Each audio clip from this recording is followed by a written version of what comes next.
Standing right in front of me was the Assistant Chief of Police in Kenny City, Marino Kilson.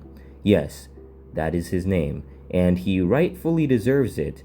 I'll probably explain why later or when it's required, because let me tell you, that guy is really something. But anyway, it makes sense the department would send a higher up to check on me. Good evening, sir. At ease, soldier. Firstly, I just wanted to give my condolences to you and your family.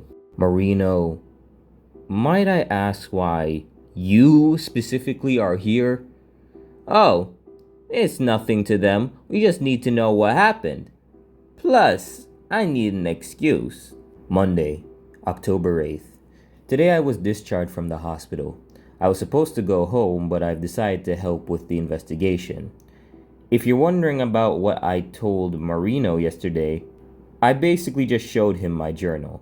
As for what he meant by excuse, I'll explain that at a later date when he inevitably acts upon his excuse. Man, this house has seen better days. The front door was completely blown off, porch roof shattered, and chunks of the concrete deck were gone. I decided that my investigation should be to start from the house and move out to the rest of the lawn. While most of the house's front end interior was destroyed, most of it wasn't really beneficial evidence, as it was basically our stuff that we bought. What I was really interested in was the door. It had loads of tiny holes in it, and a giant impact crater in the center. That's most likely where the bomb was placed. I can assume the tiny holes are shrapnel. After gathering all I could, I moved on to the outside, which didn't look any better. As I was investigating outside, I found a lot of interesting items. Chunks of metal, some duct tape, but the thing that caught my eye the most was, it may not look much, but this small piece could prove to be very useful. You see, from the looks of it, at the end of the string is a tiny piece of plastic, typically with homemade bombs. They only activate when a completed circuit is formed. This is a quick diagram. Anyways, if the guy was dumb enough to have his car stall outside my home, then he might be dumb enough to leave fingerprints, and I'll be able to kill the guy who did this. However, as I was preparing to leave, someone approached me. Detective Greg Heffley, do you have a sec? Oh, great, this guy. Also, I just wanted to apologize for what happened last week. Fine. Apology accepted. Now, what did you want me to see? Well, not exactly see, it's more a show.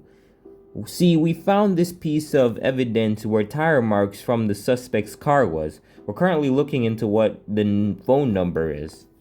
A soggy business card. This could actually be useful. He said he found it near where the perpetrator's car was, so there is a chance it could be theirs. I decided that the business card can wait, seeing how we have more legitimate evidence than one regular cop's hunch. Driving into the heart of Plainview, I eventually found the police station. I had to ask a few locals since it's been a while since I was last here. I gotta say, it doesn't look too bad. It was a bit funny having all these people staring at me. I mean, most of these guys were 15 years my senior.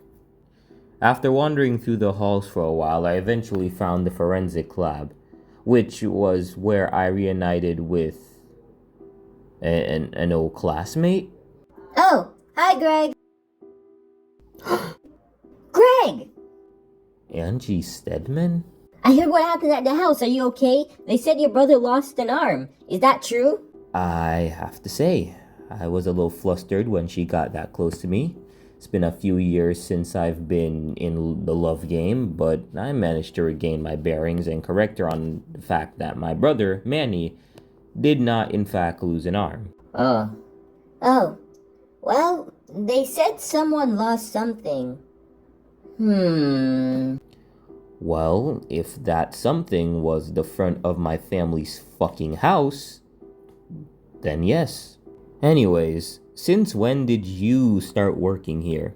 Well, remember how I was the leader of the school paper? The one that slandered me? Well, because of that, I wanted to become a reporter, but it shut down my junior year of high school, so that pretty much killed my career.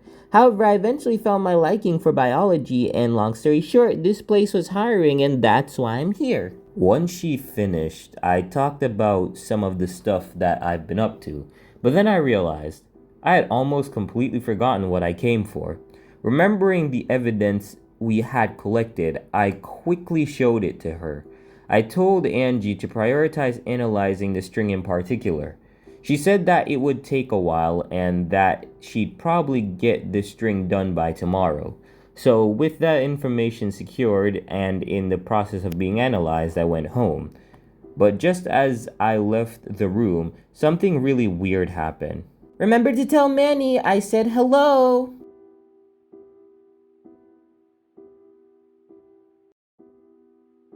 What the?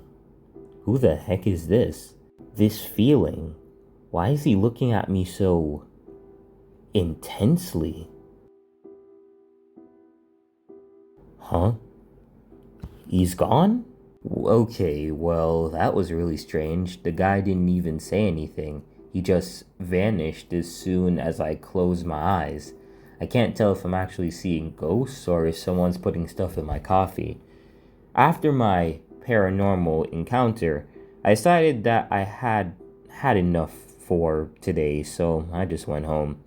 I'll probably just laze around, check in on my family, and hit the hay.